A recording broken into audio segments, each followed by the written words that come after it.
दोस्तों जैसा कि आपने थंबनेल देखा और आप इस वीडियो में आए, मतलब आपको इसके बारे में जानना है कि इनऑपरेटिव अकाउंट होता क्या है। तो मैं आपको बताऊंगा इस वीडियो में इनऑपरेटिव अकाउंट क्या होता है और इसे किस प्रकार से चालू किया जा सकता है।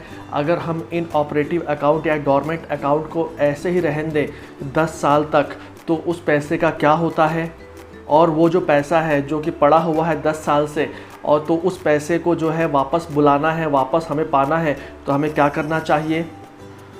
और हम जानेंगे कि इनऑपरेटिव अकाउंट या डोरमेंट अकाउंट अगर हो जाता है तो कौन कौन से चार्जेस जो है कटते हैं, और भी इसी प्रकार की बहुत सारी बातें हम जानेंगे। तो चलिए इस वीडियो को शुरू करते हैं।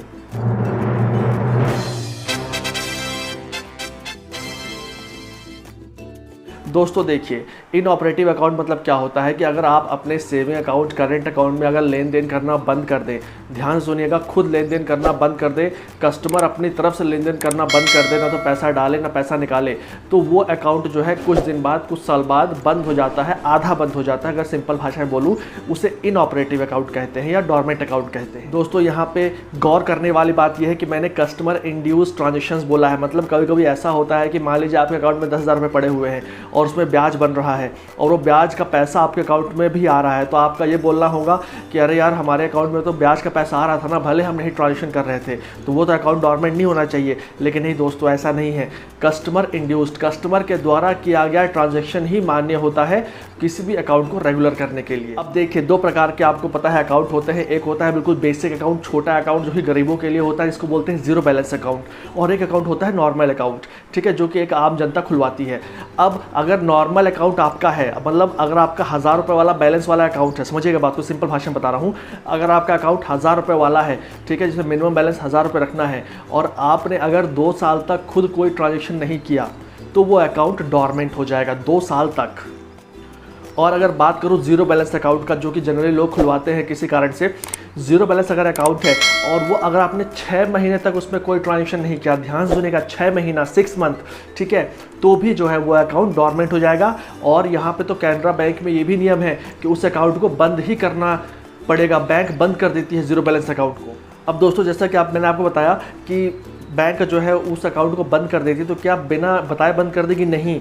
जब भी कोई अकाउंट डोरमेंट होता है, ठीक है, चाहे कोई भी अकाउंट हो, बड़ा अकाउंट हो, छोटा अकाउंट हो, डोरमेंट होता है, तो बैंक की तरफ से लेटर जाना चाहिए, ठीक है, आपके लिए कि सर आपका अकाउंट डोरमेंट होता है, उसको चालू करवा लीजिए। हाँ, बैंक एक बार ही लेटर भेजेगा, बार बार नहीं भेजेगा। और अगर उसके बाद भी आपकी तरफ से कोई पहल नहीं हुई, तो छोटे अकाउंट को 6 महीने बाद बंद कर दिया जाता है। अब देखिए, यहाँ पे एक बहुत इंपॉर्टेंट बात बताने वाला हूँ, किसी को भी ये जानकारी दोस्तों नहीं होती है।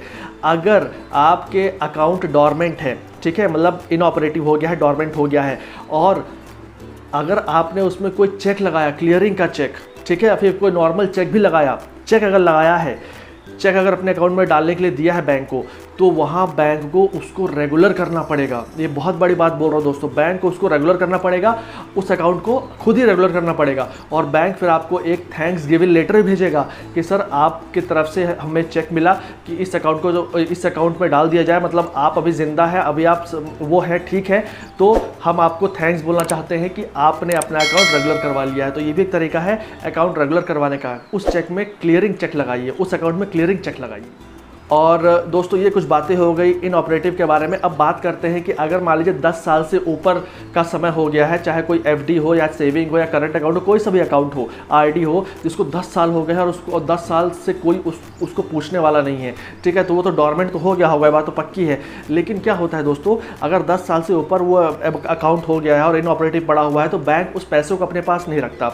बैंक वो पैसा आरबीआई को दे देता है और आरबीआई उसे डेफ फंड में डाल देता है, DEAF, डेफ फंड। ये एक फंड होता है, एक अकाउंट होता है, आरबीआई के पास होता है, वो सारा का सारा पूरे इंडिया का पैसा उसमें जाता रहता है। अब आप बोलेंगे कि यार चलो ठीक है, हमें पता नहीं था कि मेरे दादाजी के नाम पे एफडी थी और वो पैसा वहाँ चला गया, लेकिन अब मुझे पता चला है, तो क्या वो पैसा मुझे वापस मिलेगा? जी हाँ दोस्तों, आपको वो पैसा वापस मिल जाएगा।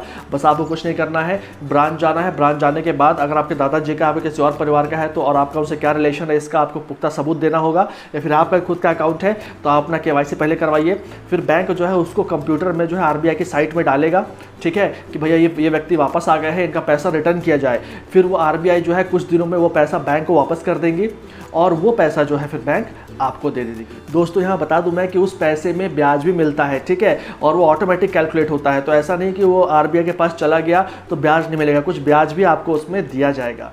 दोस्तों यहाँ पे एक बहुत बड़ी बात निकल के सामने आ रही है कि अगर इनऑपरेटिव अकाउंट है और उसमें कहीं से पैसा आ रहा है तो वो पैसा बैंक रोक नहीं सकती। मतलब जितने भी क्रेडिट ट्रांजैक्शंस है, क्रेडिट मतलब बैंक या अकाउंट में आने वाले जो भी ट्रांजैक्शंस है उसको बैंक नहीं रोक सकती, भले वो अकाउंट डॉर्मेंट है। तो आप इस बात की बिल्कुल टेंशन मत लिया करो कि आपका अकाउंट डॉर्मेंट है तो आपका जो गैस का जो है सब्सिडी है वो आएगा कि नहीं आएगा, या फिर कोई व्यक्ति पैसा भेज रहा है तो आएगा कि नहीं आएगा। सारे पैसे आएंगे भले आपका अकाउंट डॉर्मेंट हो, ये बहुत बड़ी बात है।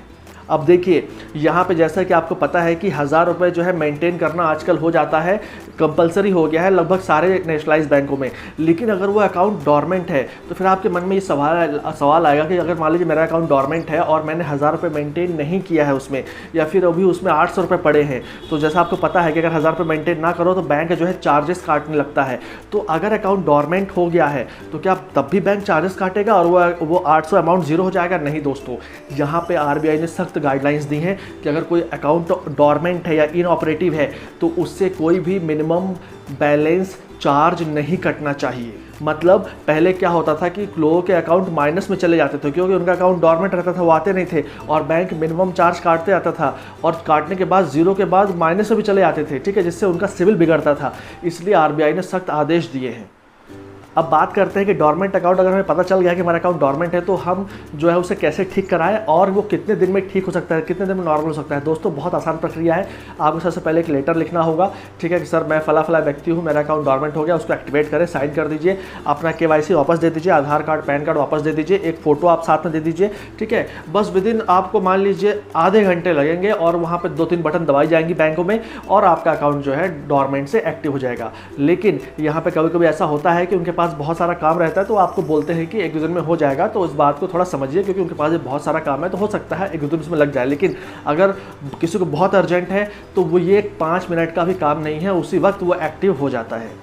तो आई होप ये वीडियो आपको अच्छा लगा होगा, पसंद आया होगा। दोस्तों आपसे रिक्वेस्ट है, अगर आप मेरे चैनल में नए हैं तो इसको सब्सक्राइब कर लें, वीडियो को लाइक कर दें और शेयर करें अपने दोस्तों के साथ, फैमिली के साथ, ताकि उनको भी ऐसी इन्फॉर्मेटिव वीडियोस मिल सके। चलिए फिर से आपसे मिलूंगा ऐसे किसी मज़ेदार वीडियो के साथ, तब तक के लिए अपना ध्यान रखिए। जय हिंद, जय भारत।